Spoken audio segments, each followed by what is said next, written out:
ये उदाहरण दे करके बताया कि किस तरह से मानव शरीर के साथ आप वनस्पति की तुलना कर सकते हो, और जैसे मानव शरीर सजीव होता है वैसे प्लांट भी सजीव होते हैं। अब प्रश्न है कि इन प्लांट्स की हिंसा हमारे द्वारा कैसे होती है। तो आप ये देखिए, सीजर्स होते हैं, एक्स होते हैं, सिकल लाइक हैवी नाइफ होते हैं, स्पेट, चीजल और ये हेज। इन सब चीजों के द्वारा अपन पेड़ों को काटते रहते हैं, छांटते रहते हैं कभी, और उसकी हिंसा होती रहती है, या हम कोई भी चीजें उससे प्लग करते हैं तो उससे भी हिंसा होती रहती है। अ, हमारे हाथों से, पैरों से, मुंह मुंह से भी हम जो है कुछ इस तरह के शब्द बोलते हैं तो उससे भी वो हर्ट होते हैं। और हाथ पैरों से अपन अगर हानि पहुंचाते हैं, कहीं तोड़ लेते हैं, किसी फूल को तोड़ते हैं, किसी फल को तोड़ते हैं, पत्ती को तोड़ लेते हैं, ब्रांच को तोड़ लेते हैं, सो ये उसके द्वारा इस तरह से हाथ पैरों से भी अपन हिंसा करते हैं। होमोजीनियस जो वेपन्स हैं वो, जैसे कि हम वुड सच एज स्टिक, लकड़ी जो होती है, ये लकड़ी से ही हम जो है शस्त्र वगैरह भी बनाते हैं, कुछ चीजें लकड़ी ये चीजों का निर्माण करते हैं। तो ये एक प्रकार से होमोजीनियस यानी शस्त्र भी लकड़ी का हो सकता है, और जो वृक्ष है वो तो अपने आप में वुडन है ही। सो ये एक तरह से स्वकाय शस्त्र कहलाता है। परकाय शस्त्र में हम जो है कोई तरह का मटेरियल यूज करते हैं वनस्पति को हानि पहुंचाने के लिए, या वनस्पति पेड़ों को काटने के लिए, लकड़ी का कोई फर्नीचर बनाने के लिए। तो उस तरह के शस्त्र जैसे स्टोन है, फायर है, अदर मटेरियल से अपन यूज करते हैं उनको तोड़ने के लिए। इसी तरह से मिक्स्ड वेपन्स होता है, वो वुड और स्टील से बना हुआ अगर है तो उससे हम कोई पेड़ को काट रहे हैं सपोज, तो मिक्स्ड वेपन्स हम यूज कर रहे हैं। और साइकिक वेपन्स यानी हमारा अपना असंयम, यानी जब तक हम कोई त्याग नहीं करते, वनस्पति कितनी ग्रहण करेंगे, फल फूल कितना ग्रहण करेंगे, कितनी मात्रा में करेंगे, अगर हम ये भी कोई सीमा निश्चित नहीं करते हैं तो हमारे जितनी भी वनस्पति उत्पन्न हो रही है उसकी हिंसा का दोष हमें लगता है, क्योंकि हम कभी भी उसका यूज कर सकते हैं। तो हम ओपन जब तक है, हमने कोई त्याग नहीं किया, कोई नियम नहीं लिया है, तो चाहे हम उसे पेड़ को काटें या ना काटें, उसमें कोई फल खाएं या ना खाएं, किसी वनस्पति का उपयोग करें या ना करें, किंतु हमारा असंयम स्वयं अपने आप में हिंसा है और हिंसा का कारण है। उन वनस्पति के जीवों को हमारी तरफ से अभयदान प्राप्त नहीं हो रहा है, उनको निरंतर हमारे से भय बना रहता है जब तक हम उन चीजों का त्याग नहीं करते। तो भय उत्पन्न करना भी एक प्रकार की हिंसा है। हवा के बारे में कहा जाता है कि हवा जो है उसमें भी जीवन है। अब इस हवा में जीवन देखना बहुत मुश्किल है, क्योंकि हवा खुद इटसेल्फ दिखाई नहीं देती है। दिखाई भले न दे, किंतु टच तो करती है, हमें स्पर्श करती है, तो हमें पता चलता है ठंडी हवा चल रही है या गर्म हवा चल रही है, या स्टॉर्म चल रहा है, साइक्लोन हो रहा है। सो ये हम इस रूप में हवा के अस्तित्व को देखते जरूर है, किंतु हमें ये नहीं मालूम है कि हवा में भी जीवन होता है। तो यहाँ पर एक ही लॉजिक दिया गया कि air is living since it can flow in any direction without support of any external force like the mobile beings. Okay, so ये कह रहे हैं कि कोई भी जिस तरह से मनुष्य या त्रस्काय के जीव जैसे अपनी इच्छा से इधर उधर घूम सकते हैं, उनको किसी की सपोर्ट की जरूरत नहीं है, वो किसी पर डिपेंडेंट नहीं है चलने के लिए, मूव करने के लिए। उसी तरह से एयर भी फ्री होती है, स्वतंत्र होती है, इंडिपेंडेंट होती है, वो अपनी इच्छा से चाहे जिस डायरेक्शन में बहती है। तो इसलिए इससे प्रमाणित होता है कि जैसे त्रस्काय जीव अपनी इच्छा से चलते फिरते हैं, ऐसे ही वायुकाय के जीव अपनी इच्छा से चलते फिरते हैं। वो किसी फोर्स से या किसी के सपोर्ट से नहीं चलते हैं, या किसी की प्रेरणा से नहीं चलते हैं। तो इसलिए इससे ये प्रूव हो रहा है कि स्वचालित यानी स्व प्रेरित जो इच्छाएं हैं, या स्वयं की प्रेरणा से जो उनमें गति हो रही है, ये इस गति इस बात को प्रमाणित करती है कि हवा में भी जीवन है। अब आप कमेंट्री, ये निरुक्ति जिसे कहा जाता है, 10 7 8 टाइप की कमेंट्रीज होती है जो आगमों पर लिखी गई है। तो सबसे पहले फर्स्ट कैटेगरी जो है वो निरुक्ति कहलाती है। और इस निरुक्ति में भी आप देखेंगे कि कई तरह के वेपन्स की चर्चा की गई, कि किस तरह के वेपन्स जब हम यूज करते हैं तो वायुकाय के जीवों की हिंसा होती है। तो ये हम जानते हैं कि पंखा का उपयोग करना है, पाम फेन जो है अपन कभी कभी हाथों से, कपड़े से, या कोई इस तरह का फेन लेकर के हम हवा करते हैं। विनोइंग बास्केट या कोई इस तरह की चीजें जिससे हम जो है अनाज साफ करते हैं, जैसे सुपड़ा जैसे बोलते हैं या सूप बोलते हैं। तो अनाज फटकने का, साफ करने का जो चीज है, तो उससे भी हवा उत्पन्न होती है। और वातावरण में जो सचित्र हवा होती है उसको हानि पहुंचती है। इसी तरह से पत्ते हैं, पत्ते हिलते हैं तो उससे भी हवा होती है।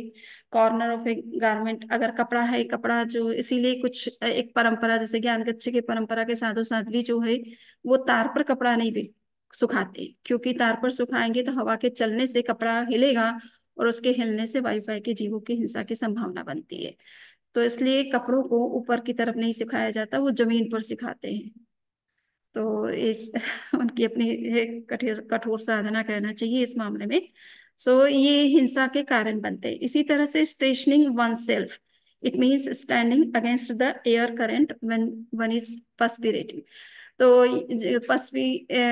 पर्स्पिरिंग, कभी कभी हम गर्मी से आते हैं और हमारे शरीर से पसीना बह रहा है, शरीर बहुत हीटेड है, और हम हवा के उस मार्ग की तरफ बढ़ते हैं जहाँ से हवा आ रही है, तो हवा हमारे गर्म शरीर से और पर्स्पिरेशन से जब टकराती है तो उसकी हिंसा होती है।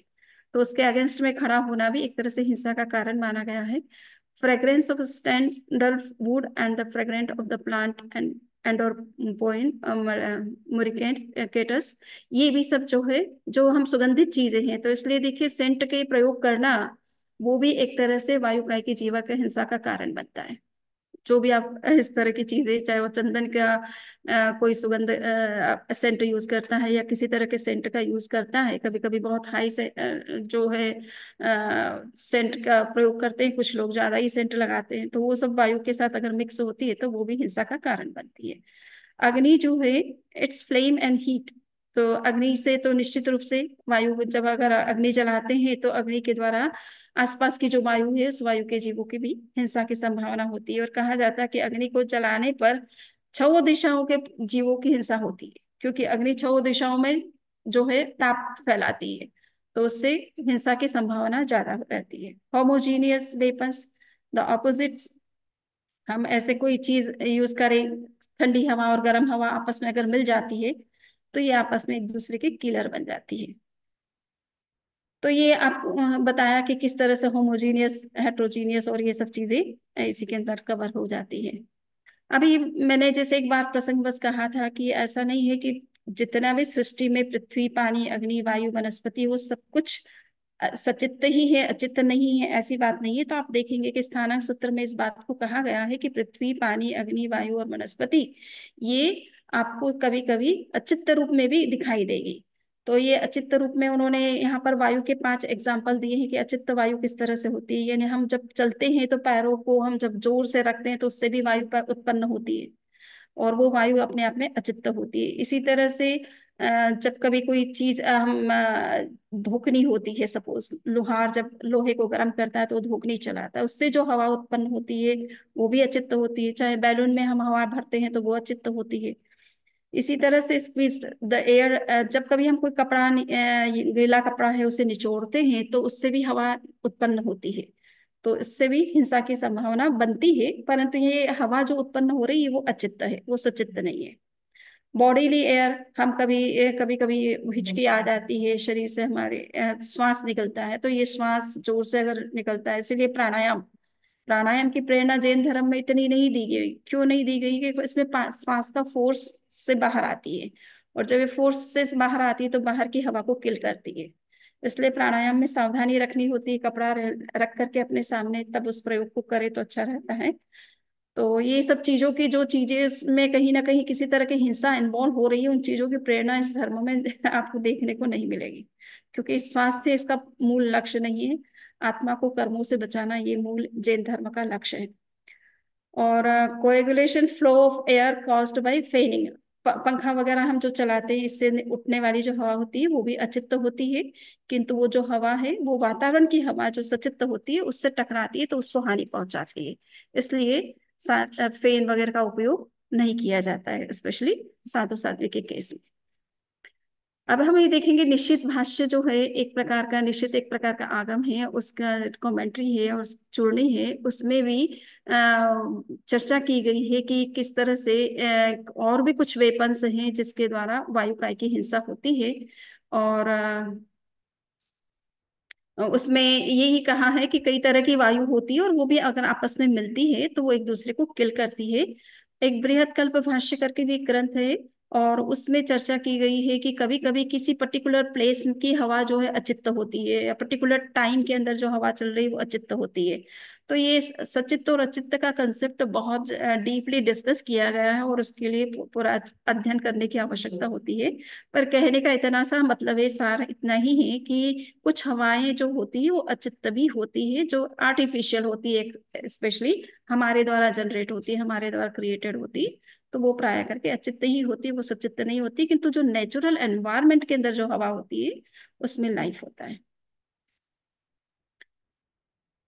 मोबाइल लिविंग बींग्स के बारे में है कि मोबाइल लिविंग बींग्स त्रस्त जीव कौन कौन से होते हैं। तो तीन तरह के त्रस्त जीव होते हैं: समूर्छिम, गर्भज और औपपातिक। समूर्छिम का मतलब है कि जो माता पिता के संयोग से उत्पन्न नहीं होते होते हैं, अपने आप ही जनरेट होते हैं। जहाँ कहीं उनको अनुकूल वातावरण मिलता है, कंड्यूसिव एनवायरनमेंट मिलता है, वहीं वो पैदा हो जाते हैं और वहाँ के पुद्गलों को ग्रहण करके अपने शरीर का निर्माण कर लेते हैं। गर्भज होते हैं वो माता पिता के संयोग से होते हैं, और औपपातिक वो होते हैं जो कि पर्टिकुलर प्लेस में उत्पन्न होते हैं, जैसे देवता, जैसे नरक के प्राणी। वो पर्टिकुलर एक प्लेस होता है देवताओं के लिए, एक पलंग टाइप का एक होता है जहाँ वो उत्पन्न होते हैं। और नरक के प्राणी कुंभी यानी घड़े जैसी आकृति के होती है, उसमें उनकी उत्पत्ति होती है। तो उनके लिए एक स्थान सुनिश्चित है जहाँ उनकी उत्पत्ति होती रहती है। अब ये बताया गया है कि जो जीव, ये त्रस्त जीव हैं, ये तीनों तरह के जीव हैं, ये 8 प्रकार के होते हैं, अलग अलग सोर्सेस से जो इनकी उत्पत्ति मानी गई है। तो जैसे अंडे से जो जीव पैदा होते हैं वो कहने के लिए तो गर्भज है, ठीक है ना, किंतु वो अंडों से पैदा हो रहे हैं। मनुष्य अंडों से पैदा नहीं होते। सो वो अलग बात है कि वो एक बनता है बॉडी के अंदर, वो एक अलग बात है, परंतु उसकी जो गर्भस्थ जो प्रक्रिया है वो डिफरेंट तरीके की है। सो ये जो पशु स्पेशली जो पक्षी हैं जो अंडों से पैदा होने वाले हैं, या कोई पशु भी है जो अंडों से पैदा होने वाले हैं, उनको अंडज माना गया है।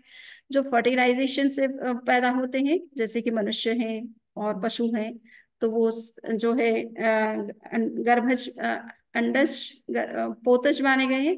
Out of fertilization with amnion and enveloping membranes, ये स्पेशल मनुष्य के लिए है। अंडज, पोतज और जरायुज ना। सो पोतज कहलाते हैं ये, जो कि पशु स्पेशली जो जन्म लेते हैं वो खुले अंगों के साथ में जन्म लेते हैं, उनके शरीर पर कोई तरह की झिल्ली नहीं होती है। जबकि मनुष्य जन्म लेता है तो उसके शरीर पर एक झिल्ली होती है, जिसको फाड़ करके बच्चे को बाहर निकाला जाता है। और आउट ऑफ फ्लूइड्स, कुछ जीव जो है रसज यानी रसों में पैदा होते हैं। आप देखते हैं कि फलों में के रसों में जब जीव उत्पन्न होता है ना, फलों में जीव उत्पन्न हो जाते हैं।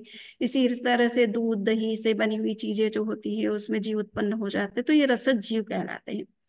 आउट ऑफ स्वेट, हमारे पसीने में इससे भी जीव उत्पन्न होते हैं, तो उनको संस्वेदक जीव कहा जाता है। और बाई कोगुलेशन, ये सब समुच्चय की कैटेगरी में आते हैं। और समुच्चय तो है ही है, परंतु जो श्वेत में पैदा हो रहे हैं उनको संस्वेदज कैटेगरी में रखा गया है, बट वो है समुच्चय भी। इसी तरह से स्प्राउटिंग फ्रॉम द अर्थ, कुछ उद्भिद जिनको कहा जाता है जो जमीन फोड़ करके उत्पन्न होते हैं, जैसे टिड्डी दल होता है। आप देखते हैं जो खेतों में टिड्डियां आ जाती है और जिसके कारण से फसल को बहुत नुकसान होता है, ये विशेष रूप से जमीन फाड़ करके निकलते हैं, ठीक है ना। अर्थवॉर्म्स है वगैरह वगैरह, तो ये कुछ जीव जो जमीन से निकलते हैं। और स्पॉन्टेनियसली कुछ जैसे मच्छर है, वो स्पॉन्टेनियसली कहीं कहीं भी उत्पन्न हो जाते हैं, जहाँ कहीं लाइट चल गई या गंदगी है वहीं उत्पन्न हो जाते हैं। तो इस तरह से ये कई तरह के जीव हैं जो त्रस्त जीव की कैटेगरी में आते हैं, और इन जीवों की हिंसा भी हमारे द्वारा चलते फिरते हो जाती है। तो इन जीवों की हिंसा हम कभी कभी पर्पस से भी करते हैं, हमारी अपनी नीड है या बिजनेस है इस प्रकार का, तो इसलिए करते हैं। और कभी कभी हमारा किसी जीव के प्रति जो है द्वेष भाव है, हम बदला लेना चाहते हैं, प्रतिशोध लेना चाहते हैं, या प्रतिकार करना चाहते हैं, या हमें उनसे कोई तरह का भय है। सपोज सांप निकल जाता है और मनुष्य क्या है, पाया करके जनरली उसको मार देते हैं। शेर सामने आ गया तो उसको मार देंगे। कोई इसी तरह से आतंकवादी सामने आ गया तो उसको मारने की सोचेंगे। तो इसलिए कि उनसे भय है कि हम इनके रहते हुए हमारा जीवन खतरे में पड़ता है। तो भय के कारण से, प्रतिकार के कारण से, प्रतिशोध के कारण से, या फिर आवश्यकता के कारण से इन जीवों की हिंसा मनुष्य करता रहता है। अब आचरण सूत्र में इस बात को कहा गया कि आप अहिंसा पर इतना विचार क्यों किया गया है। तो कहा कि भाई अहिंसा सबसे ज्यादा हार्मफुल है मनुष्य के लिए, है ना, हर प्राणी के लिए। तो ये कहा, एस खलु गंथे एस खलु मोहे एस खलु मारे एस खलु नरे। ये हिंसा ही मनुष्य को नरक में ले जाती है। ये हिंसा ही उसको एक तरह से मृत्यु का उसका कारण बनती है। उसके अबोधि का कारण भी यही बनती है। वायलेंस जो होती है उसके कारण से मनुष्य का दिमाग अपने आप ही कुछ इस तरह से हो जाता है। Violence binds the minds of the living beings and so it is called note. इन्हें उसके कारण से जब हिंसा में जब मनुष्य लिप्त होता है तो उसके अंदर राग द्वेष की जो है प्रवृत्ति बढ़ती जाती है। तो भय रहता है, जिसको उसने मारा है उसके प्रति भय रहता है, आशंका रहती है उसके अनिष्ट के बारे में, उसको किस तरह से हानि पहुंचाया जाए या वो किस तरह से मेरे रास्ते से हटे। तो इस तरह के विचार हमारे अंदर उत्पन्न होते रहते हैं और हार्मफुल तो हमारे लिए ही हमारे, न तो इससे हमारा आध्यात्मिक विकास हो सकता है न हम पूरी तरह से स्वस्थ रह सकते हैं। तो हिंसा को दुख का और नरक गति का बहुत बड़ा कारण माना गया। साथ में अबोधि यानी रत्नत्रय की प्राप्ति नहीं होती। सम्यक दर्शन, सम्यक ज्ञान, सम्यक चारित्र, इनकी प्राप्ति मनुष्य के लिए दुर्लभ है जो हिंसा में लिप्त रहता है। इसी तरह से कहा गया कि हिंसा करने वाला केवल उन प्राणियों की हिंसा ही नहीं करता बल्कि वो चोरी भी करता है। चोरी किस सेंस में करता है कि कभी कभी कुछ सन्यासी, कुछ परंपराएं कहती है कि हम पानी को अनावश्यक उपयोग नहीं करते हैं, किंतु पीने के लिए या नहाने के लिए सन्यासी होने के बावजूद भी हमें जरूरत होती है, इसलिए हम पानी का उपयोग करते हैं। तो यहाँ पर ये कहा गया है कि पानी का उपयोग, आप सिद्धांत, आपकी परंपरा कुछ भी हो, किंतु पानी के जीवों ने आपको कभी परमिशन नहीं दी होगी कि उनका जीवन आप ले। तो इसलिए आप उनकी परमिशन के बिना अगर उन पानी का उपयोग करते हो तो ये न केवल हिंसा है, अभी तो ये चोरी भी कहलाती है। ठीक है ना। बिना आज्ञा किसी की चीज का उपयोग करना वो एक प्रकार से चोरी मानी गई है। तो अगर किसी प्राणी की आप हिंसा कर रहे हो तो वो प्राणी आपको आज्ञा नहीं देता है कि आप मुझे मार सकते हो, तो ये एक चोरी है। हम्म।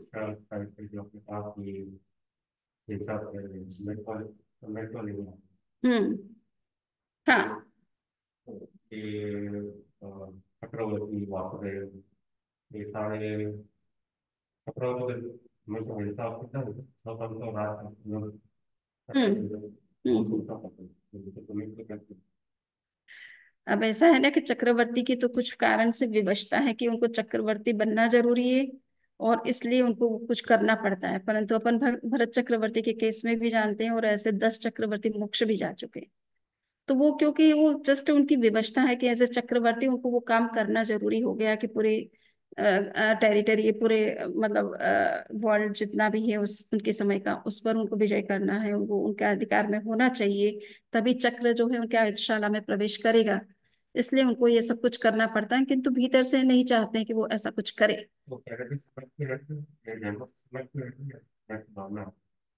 आ, ये देखिए वो सम्यक तो हो सकते हैं, परंतु चक्रवर्ती जो है पंचम गुण को धारण नहीं करते, मतलब कहने का मतलब श्रावक नहीं बनते, है ना। तो सम्यक दर्शन तो हो सकता है किंतु वो हिंसा का त्याग नहीं किया है और उनकी अपनी विवशता है कारण से हिंसा करते हैं। अभी कहा गया कि the person who is a coveter of sensual objects is involve in worldly whirlpool. जो व्यक्ति जो है विषयों में, काम भोगों में लिप्त रहता है, यानी सांसारिक जीवन के प्रति जिसका अट्रैक्शन रहता है, वो इन विषयों की प्राप्ति के लिए अनेक प्रकार से हिंसा करता है और इस संसार में परिभ्रमण करता रहता है। तो ये कारण बनता है कि विषयों के प्रति जो हमारी आसक्ति है या फिर प्रमाद, अजागरूकता, असावधानी या इन जीवों के अस्तित्व का सम्यक ज्ञान न होना, ये सब कारण बनते हैं, इन जीवों की हिंसा का कारण बनते हैं और यही हमारे जन्म और मृत्यु के चक्र का कारण भी बनते हैं। तो अब आवश्यकता क्या है कि हम अहिंसा को कितना अपनाएं जिससे कि हमारे अंदर ये सम्यक दर्शन, सम्यक ज्ञान, सम्यक चारित्र का उचित विकास भी हो, एनलाइटनमेंट की प्राप्ति भी हो और जीवन आध्यात्मिक दृष्टि से उन्नत बने और सभी प्रकार के दुख और समस्याओं से हम मुक्त बने। तो इसमें ये शिक्षा दी गई है विशेष रूप से कि हम सम्यक इन तत्वों को समझें, इनके जीवों के स्वरूप को समझें और समझ करके इनकी हिंसा का जितना संभव हो सकता है त्याग करने की कोशिश करें।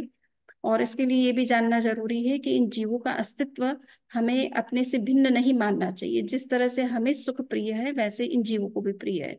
जैसे हम जीना चाहते हैं वैसे ये जीव भी जीना चाहते हैं। जिस तरह से हम अभय रहना चाहते हैं, सिक्योर्ड रहना चाहते हैं, उसी तरह से ये जीव भी रहना चाहते हैं। जिस तरह से हमें पेन और प्लेजर होता है उसी तरह से इन जीवों को भी होता है। तो जब हम अपनी तरह इन जीवों को देखना शुरू करेंगे तो निश्चित रूप से इनके प्रति हमारे मन में भी उसी तरह से संवेदना, करुणा होगी और हम उसी तरह से उनका भी ध्यान रखेंगे जिस तरह से हम अपने अस्तित्व का ध्यान रखते हैं। तो इसके साथ ये बात समाप्त होती है कि किस तरह से हम अपने आप को कितना अहिंसक बना सकते हैं, और इन विषयों के प्रति हमारा जो अट्रैक्शन है वो कितना कम हो सकता है, जिसके कारण से हम अनेक तरह की हिंसा करते हैं। और वो हिंसा केवल उन जीवों की ही नहीं करते, बल्कि उनसे जुड़े हुए अनेक जीवों जो उनके ऊपर आश्रित है उनकी भी हम हिंसा करते हैं। तो उनसे भी हम बच सकते हैं अगर हम इन जीवों के प्रति संवेदनशील बनते हैं, हमारा व्यवहार इनके प्रति संयमपूर्ण बनता है। और हम इसलिए ये प्रयास करें कि हिंसा के स्वरूप को सम्यक प्रकार से समझें और उसे छोड़ने का पूरा प्रयास करें। And only the person who finds violence as fearful and harmful can resist from it. ये भी समझना जरूरी है कि जब तक हम इस हिंसा में अपने आप को ये नहीं देखेंगे कि ये हिंसा न केवल दूसरे जीवों को भय उत्पन्न करती बल्कि मेरे लिए भी भय उत्पन्न करती है, मुझे भी निरंतर भय और आशंका बनी रहती है, और ये मेरे लिए हानिकारक है, जब तक आप अहित को नहीं देखेंगे, जब तक आतंकों को नहीं देखेंगे, तब तक हम उससे बचने का भी प्रयास नहीं करेंगे। इस अंत में भगवान महावीर ने इस चैप्टर में यही बात कही है कि सब तरह के जो 6 तरह के जीवों का जो विवेचन किया गया है, इन जीवों के विवेचन को जिसने अच्छी तरह से समझ लिया है, वो इन जीवों की न तो स्वयं हिंसा करता है, न दूसरों को हिंसा करने के लिए कहता है, और यदि कोई करता है तो उसे अप्रूव नहीं करता, उसका समर्थन नहीं करता, उसको अप्रिशिएट नहीं करता है। तो इसी के साथ में ये चैप्टर संपन्न होता है। और अब किसी को कोई प्रश्न है तो वो कर सकते हैं।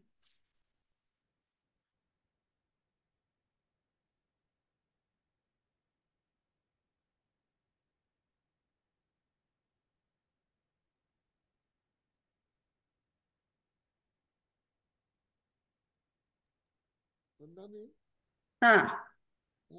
पाने से आज्ञा कैसे ली जा सकती है? हाँ, तो ये तो आश्चर्य है। बात तो मूल कहने का तात्पर्य ये है कि कोई भी जीव अपने को मारने की हिंसा नहीं, मतलब आज्ञा तो नहीं देगा, चाहे पानी क्या हो, अग्नि हो, पानी हो, पृथ्वी हो, वायु हो, या त्रस स्थावर कोई भी जीव हो, चाहे वनस्पति के जीव हो, कोई आज्ञा तो नहीं देता है। इसलिए जितनी जितनी हिंसा कर रहे हैं उसमें केवल हिंसा ही नहीं करते हैं बल्कि चोरी का भी पाप लगता है। और इसीलिए कहा जाता है कि अगर अहिंसा का व्रत जहाँ पालन नहीं हुआ, वहां ये समझ लो कि न तो सत्य का पालन होता है, न आचौर्य का पालन होता है, न ब्रह्मचर्य का, न अपरिग्रह का। पांचों ही, अहिंसा का व्रत अगर टूटा है तो सारे ही व्रत टूट जाते हैं उसके साथ में। तो फिर साधु वंदा संत में के 5 जैसे महाव्रत कैसे पलते हैं? जो थंडर होती है जिसमें साधु संत दो के वायु 5 टकराने महाव्रत से कैसे अग्नि उत्पन्न पलते हैं? होती है। नहीं तो एक मिनट, हाँ, साधु साध्वी जो है वो तो पानी अपने लिए बनाने के लिए आपको कहते नहीं है। पहली बात, आप अपने लिए बनाते हैं, उसी में से शेयर करने की बात कही जाती है ना। तो इसलिए वो जो कुछ भी लेते हैं वो अचित्त चीजें लेते हैं, और वो भी चीजें अपने लिए बनाई हुई नहीं लेते हैं, बल्कि आपने अपने लिए बनाई है, और उसमें से जो चीज आप शेयर करना चाहते हैं, अगर आप नहीं चाहते तो वो नहीं लेंगे, परंतु अगर आप शेयर करना चाहते हैं तो आपके लिए जो प्रिपेयर्ड चीजें हैं उसी में से आप शेयर करें, उनके लिए स्पेशल न तो बनाएं, न किसी तरह की हिंसा करें। इसलिए उनके तो हाँ, 5 महाव्रत इसी तरह से पालन होते हैं, अदरवाइज पालन करना मुश्किल होता है। वंदा में हम्म। जो वायु टकराने से जो थंडर से जो बिजली उत्पन्न होती है, यस। तो उसमें अग्नि का जीव तो की हिंसा हुई या वायु का ही जीव की हिंसा हुई? आपने वो ऊपर से जो आकाशीय बिजली की बात कर रहे आकाश हैं? में जो बिजली होती है थंडर। ओके, हाँ, देखिए उसमें तो देखिए कि उस अग्नि से सभी तरह के जीवों की हिंसा होती है, वो जिन भी जीवों पर गिरेगी सबको हानि पहुंचाएगी। नहीं, गिरेगी नहीं, पैदा ही होती है, उससे गिरती तो नहीं है, लेकिन थंडर दोनों वायु टकराने से जो नहीं, वैसे थंडर हाँ, स्पार्किंग होती है, हाँ, हाँ। तो वैसे उसमें वायु आजकल के पैदा जीवों भी की करते हैं हिंसा ना तो हो ही वायु की रही है, बिजली। क्योंकि दो वायु टकरा रही हैं। देखिए दो वायु आपस में टकरा रही है तो वो एक दूसरे को तो किल कर ही रही है, और उससे जो अग्नि उत्पन्न हो रही है, बिजली उत्पन्न हो रही है, जो भी लाइटिंग हो रही है, जिससे अगर आसपास में कोई जीव को हानि पहुंचती है तो अन्य जीवों की भी हिंसा साथ में हो रही है। अनंत हिंसा हिंसा हो गई वो तो बहुत। इसलिए ये वायुयान से जाना, जेट से जाना, ये सब इतनी, कितना गर्म उससे धुआं निकलता है, तो उससे भी कितनी हिंसा होती है। तो ये हिंसा तो पक पक कर जुड़ी हम्म। हुई है। इन सब चीजों को छोड़ने से ही अहिंसक बन सकते हैं। दूसरे बंदा में मेरा प्रश्न है, जब हम उपवास करते हैं तो हाँ, आपने बताया कि चूने से भी पानी को अचित किया जा सकता है, तो यस लेकिन हम उस पानी का उपवास में तो प्रयोग नहीं करते हैं। नॉर्मली हम उसको बॉईल करके ही यूज करते हैं। तो अब ये है कि वैसे तो स्थानकवासी ट्रेडिशन में तो राख का पानी का उपयोग करते हैं, कोई बॉईल नहीं करते हैं, ठीक है ना। तेरापन ट्रेडिशन में चूने का पानी चूना डाल करके पानी का उपयोग किया जाता है, वो उपवास में हम लोग उपवास में पीते हैं क्योंकि पानी अचित्त है, ठीक है ना। अब मूर्ति पूजक परंपरा का ही प्रभाव कहना चाहिए कि वहां पर चूंकि बॉइल्ड करके पानी को अचित्त किया जाता है, इसलिए वो परंपरा के कारण से लोगों के मन में ज्यादा वो, चूंकि यहाँ ज्यादा संख्या उसी परंपरा के लोगों की है, तो इसलिए उसका प्रभाव कहना चाहिए कि आप बॉइल्ड पानी को ही अचित्त समझते हैं। हाँ, अदरवाइज तो वरना में हम अगर पानी को चूने से अगर अचित हो सकता है, तो हाँ हम इसमें कम हिंसा होती है, क्योंकि हम उसमें तो अग्नि की भी हिंसा कर रहे हैं और पानी की भी हिंसा कर रहे हैं। बिल्कुल सही बात है। तो इसीलिए चूने का कहा जाता है, एक मटके में एक काबुली चना जितना चूना डालने से मटके का पानी अचित्त हो जाता है 10 मिनट में। 10 मिनट वेट करना। ठीक है। हमने की एक सवाल है कि जब कोई भी जीव हाँ पानी में गिर के डूब जाता है, मर जाता है, अग्नि से जल के मर जाता है, हाँ या कोई हवा हवा बहुत आई और उसमें मर जाता है, तो वो एक दूसरे का वो कर्म है, एक दूसरे के साथ ऐसे ही किया है उसने जो साधना की है अग्नि वायु, या इससे उसी उसी हिसाब से वो इसमें मर जाता है। ये भी कारण बन सकता है, परंतु अब किसी के कर्म का हम बताना मुश्किल है कि उसके कारण क्या कारण बना, परंतु उसकी मृत्यु का योग पानी से अगर के योग से होना है, या किसी के अग्नि के योग से होना है, या किसी एक्सीडेंट में होना है, तो ये पहले से सुनिश्चित है वो कोई कारण अतीत में उसका वैसा ही बना होगा, और जिसके कारण से उस तत्व के योग से उसकी से होती है, या उसकी मतलब में हाँ हाँ बोलिए गणपत जी। ये जो कुएं का पानी अचित कैसे होता है, मतलब कुएं का कि हैंडपंप का? आवाज आपकी स्पष्ट नहीं सुनाई दे रही। कुएं का पानी अचित कैसे होता है? हाँ, कुएं का पानी अंदर, जैसा मैंने कहा ना, बाल्टी से बाहर निकालने से वो अचित्त हो जाता है, क्योंकि कुएं का पानी कुएं के अंदर रह करके ही सचित्त रहता है। बाहर निकलने पर अचित्त हो जाता है, क्योंकि वो उसका लाइफ सपोर्टिव सिस्टम खत्म हो गया। तो उससे जो जमीन से जुड़ करके जो जीवन मिल रहा था, वो जीवन अब उसको मिलना बंद हो गया, है ना। तो इसलिए पानी अचित्त हो जाता हैंडपंप का पानी भी वैसे ही हैंडपंप का? है। हेडकंप का पानी का तो अब मुझे नहीं कहना संभव है मेरे लिए अभी, पूछना पड़ेगा। पर जो शास्त्र में कुएं के पानी को लेकर के चर्चा मिलती है, उस संदर्भ में मैंने आपसे बताया, एक बार ऐसी चर्चा मिली भी हुई भी थी। बट फिर अंत में ये देखा गया कि नहीं, सारे पानी को अपनी सचित्त मान करके ही चलो, और चूने का प्रयोग के बिना उसका उपयोग ना करो, ऐसा करके। निर्वाण प्रजाति के सुख साता बंदा में हैं? निर्वाण प्रजाति के सुख साता है। अच्छा ठीक है। मेरी और यही सब है। हाँ, आपका उष्मा जी क्या प्रश्न था? तो बता रही थी, तो ये पानी आप गर्म करने से वो बचित हो जाता है, वो पी सकते हैं पानी। हाँ तो फिर नेचुरल जो हॉट स्प्रिंग्स में से निकलता है वो सचित पानी है। हाँ, तो कॉन्ट्रोडिक्शन नहीं हो, हमारे वो तो एकदम हीटेड वाटर ही निकलता है, तो वो सचित कैसे हुआ? मैंने कहा ना कि वो उष्ण योनिक जीव है, यानी पानी भी कभी कभी गर्म होता है, बॉडी उसकी गर्म प्रकृति की होती है, तो वो फिर गर्म बॉडी वाला ही पानी है, पर वो है जीव वाला, है ना। अगर उसको अलग कर दिया जाए और वो ठंडा हो जाए, तो उसको अचित्त माना जा सकता है, ठीक है।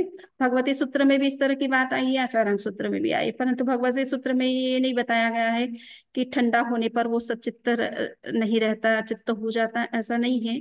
पर एक मान्यता के अनुसार ये है कि अगर वो बाई नेचर गर्म पानी उत्पन्न हो रहा है, तो वो इसका मतलब है कि उसके जो जल के जो जीव है, वो उष्ण योनिक है, उनको गर्म वातावरण चाहिए, उनकी बॉडी इसलिए गर्म रहती है। तो अगर वो ठंडा हो गया, इसका मतलब है कि वो जीव समाप्त हो गए उसमें। लेकिन वरना भी 6 घंटे के बाद उसमें ठंडा होने के बाद उसमें फिर जीव पैदा हो जाएगा, वो तो। तो ये है कि वो तो नेचुरल जो उनकी बॉडी थी ना, उसकी बात है। पानी का जीवन बहुत शॉर्ट टाइम के लिए होता है, लंबा तो होता नहीं है। तो वो ठंडा हो गया, उसका निकल गया, उसका लाइफ निकल गया उसमें। अब वो आप अग्नि से अगर गर्म कर देते, तो वो अग्नि तो मारक है उसके लिए, वो नेचुरल नहीं है उसके लिए, वो शस्त्र है। स्नो गिरता है मतलब तो ठीक स्नो, है, हाँ एक स्नो सवाल भी गिरता है, इसलिए उसको भी रह सचित्त माना जाता है।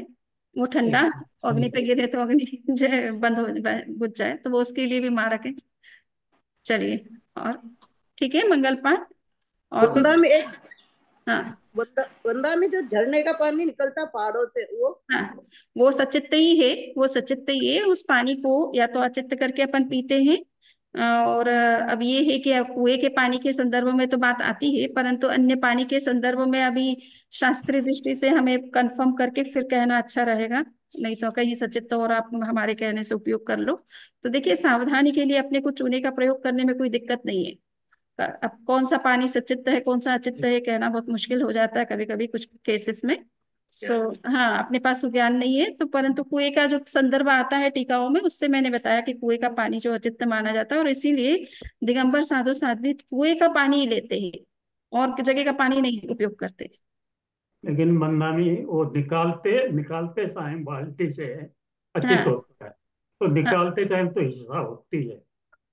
वो तो होती है, एक बार के लिए तो हिंसा होती है। आप चाहे कुएं से निकाल रहे हो, चाहे गर्म कर रहे हो, चाहे चूना मिक्स कर रहे हो, एक बार जो जीव है वो तो मरेंगी, किंतु नई उत्पत्ति बंद हो जाती है जब तक वो अचित्त है।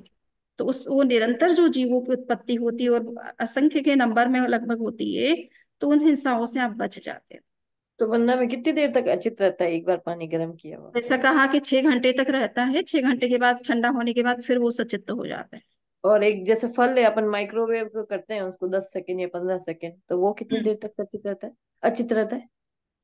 माइक्रोवेव कह दो चाहे अग्नि कह दो, 6 घंटे मान करके चलिए, है ना, क्योंकि 6 घंटे। माइक्रो तो और तेज है वो अग्नि से ज्यादा हम्म। तेज है। तो वृंदा में ये तो पल पल में हिंसा हो रही। इसीलिए तो समझना है, साधु संत भी इसलिए तो बनते हैं कि वो हिंसा के बिना तो जीवन चलता ही नहीं है। आप खाओ मोक्ष के पियो बगैर करो मोक्ष में बिजनेस बंद करो। होगी तो बट फिर ये 12 व्रत में भी तो बहुत लगता ही इसमें। 12 व्रत में तो आप उतनी ही हिंसा का त्याग करते जो आपकी हाँ, वो जरूरत है। सीमा बन जाती है। सीमा रखते, आवश्यक हिंसा तो आप करते ही हैं, उसको हाँ, तत्काल नहीं करते हैं, उसमें बाद में वो फर्क करते रहते।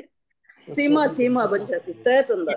चत्तारि मंगलम अर्हंता मंगलम सिद्धा मंगलम साहु मंगलम केवली पन्नतो धम्मो मंगलम। चत्तारि लोगोत्तमा अर्हंता लोगोत्तमा सिद्धा लोगोत्तमा साहु लोगोत्तमा केवली पन्नतो धम्मो लोगोत्तमो। चत्तारि शरणं पवज्जामि अर्हन्ते शरणं पवज्जामि सिद्धे शरणं पवज्जामि साहु शरणं पवज्जामि केवली पन्नतं धम्मं शरणं पवज्जामि। बंदानी सॉरी यार, बरसाता समय रहे आप हो दोनों। गई। वंदना भी नमः स्वामी समझ जी। हाँ वृंदा में नमस्कार में समझ जी, बारंबार वंदना करते हैं। तो करता रहे आप दोनों। मथेन वंदना भी समझ जी।